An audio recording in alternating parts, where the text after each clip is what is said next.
என்னுடைய நண்பர் ஒருத்தர் வட இந்தியாவில் மிஷினரியாக இருந்தார்.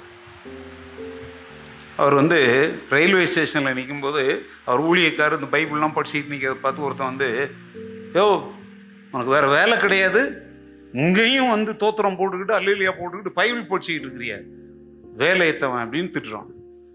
இவர் சொல்கிறாரு என் வேலையே இதான் அப்படிங்கிறார்.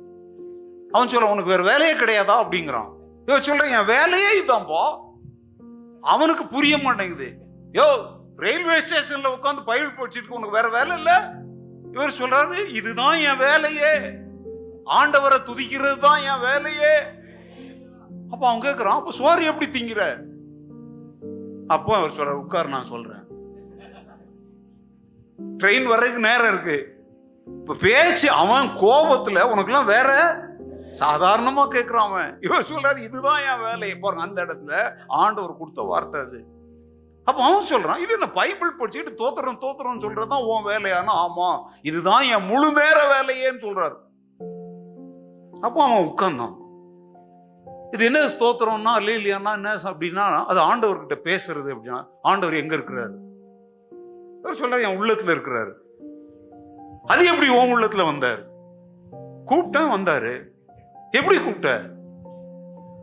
இப்படி பாருங்க டக்கு டக்கு டக்குன்னு புல்லட் மாதிரி.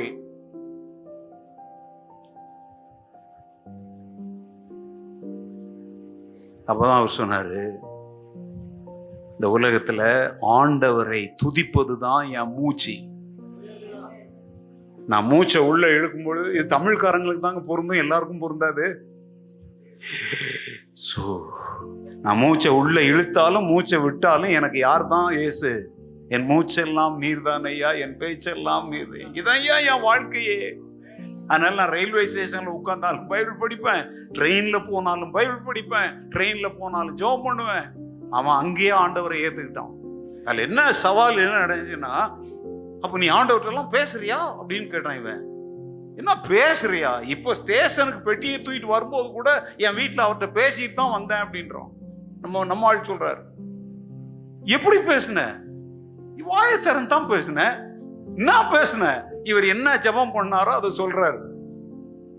அவன் வாழ்க்கையில இப்படிலாம் ஒரு காலம் தன் தெய்வத்துக்கிட்ட என்ன செஞ்சதில்ல, பேசினதில்லை. உடனே அவன் கேட்கிறான் அவர் என்ன சொன்னாரு? பகலிலே வெயிலாகிலும் இரவிலே நிலவாகிலும் உன்னை சேதப்படுத்துவதில்லை, நான் உன் வலது பக்கத்திலே உனக்கு நிழலாயிருக்கிறேன். பகலின் வெயிலுக்கும் இரவின் அம்புக்கும் அதுக்கெல்லாம் அந்த வசனங்கள் எல்லாம் சொல்லி அப்படி அவர் என்கிட்ட சொன்னாருன்னு வசனங்களை வாக்குத்தத்தங்களை சொல்றாரு. அப்பதான் அவன் சொல்றான் நீ பேசுறத அவர் கேட்கிறாரு, அவர் பேசுறத நீ கேட்கிறன்னா அப்போ அவர் உயிர் உள்ள கடவுளா தானே இருக்கணும். ஏன்னா இவன் இதுவரைக்கும் உயிர் உள்ள கடவுளை கேட்டதும் இல்லை பார்த்ததும் இல்லை. இவர் சொன்னார் அதனாலதான்ப்பா நாங்க இதை ஊரெல்லாம் சொல்றோம், எங்களை போட்டு நீங்க அடிக்கிறீங்களே. நான் அடிக்க மாட்டேன் நல்லா சொல்லு அப்படின்னா. நடந்து வட இந்தியா நடந்ததை பேசிட்டு இருக்கிறேன். நடந்த சம்பவம் அந்த ரயில்வே ஸ்டேஷன்லயே ஆண்டவரை ஏற்றுக்கொண்டாங்க. அல்லேலூயா.